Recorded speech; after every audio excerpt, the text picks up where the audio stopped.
மலர் tiffin சென்டரில் இன்றைக்கி ஒரு அருமையான குழி பணியாரம் தான் செய்ய போகிறோம். அதுவும் கேரட் எல்லாம் வெங்காயம் பருப்புங்கள்லாம் நிறையா சேர்த்து ஒரு அருமையான குழி பணியாரம் காலையில் பிரேக்ஃபாஸ்ட்டுக்கு செய்ய போகிறோம். ரொம்ப ரொம்ப அருமையாக இருக்கும்.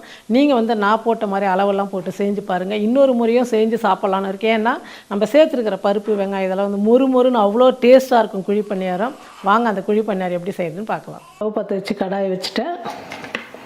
கடாயை நல்லா சூடு அடித்து இப்போ எண்ணெய் சேர்த்துக்கிறேன். எண்ணெய் நல்லா காஞ்சிடுச்சு. கடுகு சேர்த்துக்கிறேன். கடுகு நல்லா பொரிஞ்சிடுச்சு. கடலைப்பருப்பு 1.5 ஸ்பூன், உளுத்தம்பருப்பு 1.5 ஸ்பூன் சேர்த்துக்கிறேன். பருப்பு நல்லா பொன்னுவரெல்லாம் வறுந்து வரட்டும். ஒரு 2 பச்சை மிளகாய் எடுத்து பொடியாக நறுக்கிக்கிட்டேன், இதையும் சேர்த்துக்கிறேன். பருப்பெல்லாம் நல்லா வறுந்து வந்துடுச்சு. ஒரு வெங்காயம் எடுத்து பொடியாக நறுக்கிக்கிட்டேன், அதையும் சேர்த்துக்கிறேன்.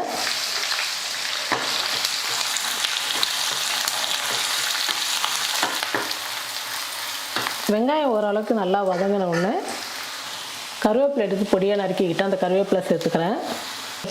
சின்னதாக ஒரு கேரட் எடுத்து துருவிக்கிட்டேன், அந்த கேரட்டும் சேர்த்துக்கிறேன். எல்லாம் சேர்த்து ஒரு நிமிஷத்துக்கு வதக்கிக்கலாம். நம்ம இட்லி மாவில் உப்பு சேர்த்துருக்குறோம். இப்போ இந்த வெங்காயத்துக்கு கேரட்டுக்கு தேவையான அளவுக்கு மட்டும் உப்பு சேர்த்துக்கலாம்.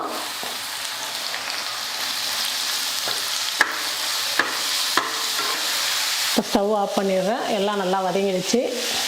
பாருங்கள், குழி பணியாரத்துக்கு மாவு கரைச்சி எடுத்துக்கிட்டேன். இப்போ நம்ம வதக்கினதை சேர்த்துக்கலாம். இது கூடவே பொடியாக நறுக்கின கொத்தமல்லி கொஞ்சம் சேர்த்துக்கிறேன். எல்லாம் சேர்த்து நல்லா கலந்து விட்டுடலாம்.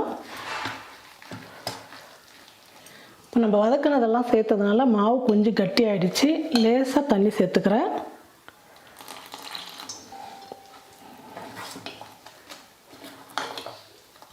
பணியாரத்துக்கு இந்த அளவுக்கு மாவு இருந்தால் போதும். இப்போ நம்ம பணியாரம் ஊற்றிக்கலாம். பணியாரக்கல் சூடு ஏறிடுச்சு. இப்போ எண்ணெய் சேர்த்துக்கிறேன்.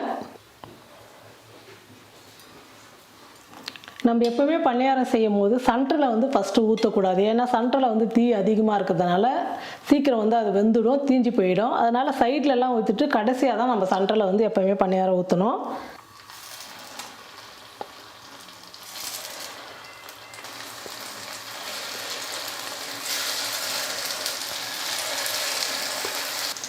இப்போ மூடி போட்டு மூடிடலாம். நல்லா வேகட்டும். ஒரு பக்கம் நல்லா வெந்துடுச்சு. இப்போ திருப்பி போட்டுக்கலாம்.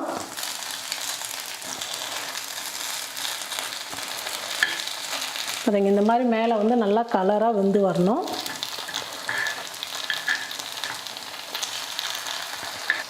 குழி பணியாரம் நல்லா திருப்பி விட்டுட்டோம். பாருங்கள், நல்லா ஒரே கலரில் சூப்பராக நல்லா வெந்து வந்திருக்கு பாருங்கள்.